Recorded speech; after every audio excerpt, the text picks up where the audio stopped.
Whoa, camouflage.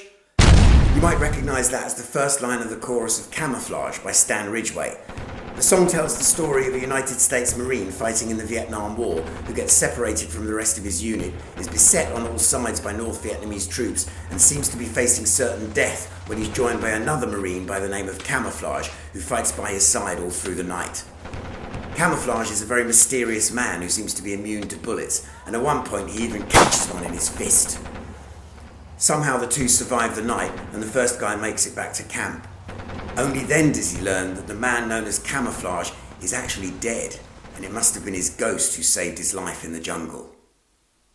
This video isn't about that though, it's about camouflage.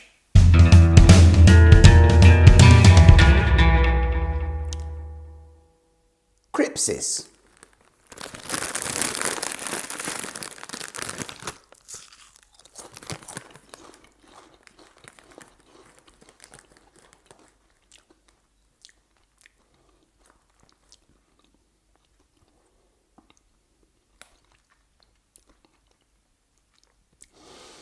I'm referring, of course, not to potato crypsis, but to the evolutionary adaptations that make animals look like the leaf litter they lie on, or the branches through which they slither.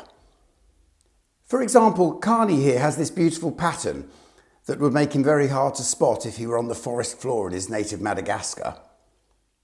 Lulu's natural hypomelanism would help her pass unnoticed in among the branches of trees in the Hog Islands where her ancestors come from. And Sunny will blend right in when the Earth becomes uninhabitable and we all have to go and live on Mars. Apart from the little collar around their necks, and I don't know what that's about really, ring-necked snakes are also pretty cryptic. More or less the same colour as the ground. Well camouflaged, in other words. But if you get too close, they go the other way and engage in a spot of aposematism. What's that?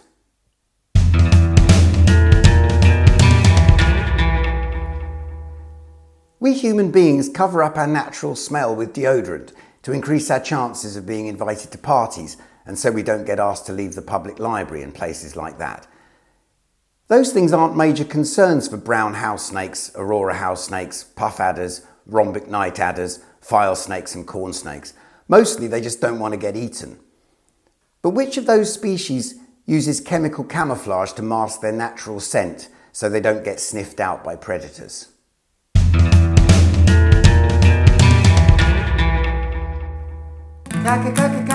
Capuous mud snake, for goodness sake. Oh, hello.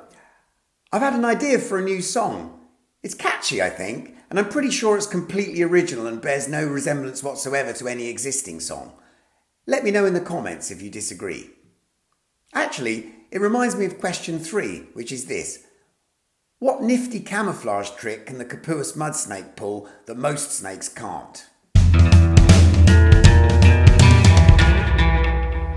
Indian vine snakes, well good at camouflage. We've all heard it said many times, you've probably said it yourself. But there are many snakes whose colouring matches their surroundings. What is it the Indian vine snakes do that makes them particularly well good at camouflage?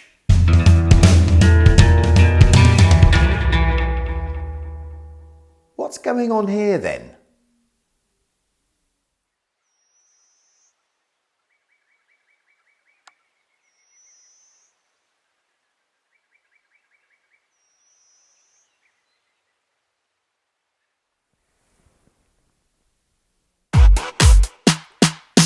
I've got the answers.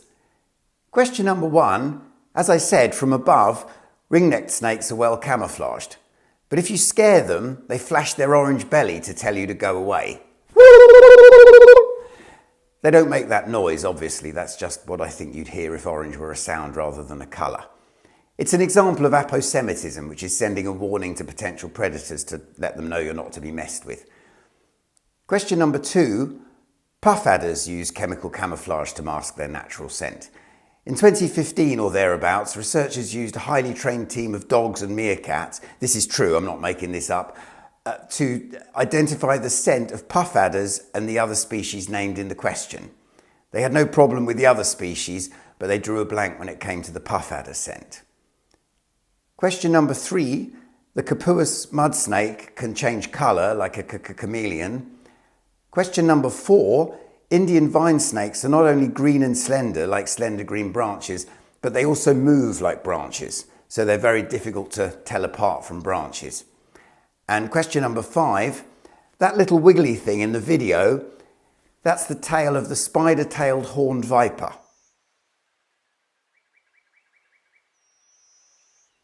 And if you're thinking, that's not camouflage, that's extreme aggressive mimicry, that's off-road caudal luring, I say to you, while you were watching the wiggly thing, did you notice there was a snake attached? You see? I'll see you in the next one.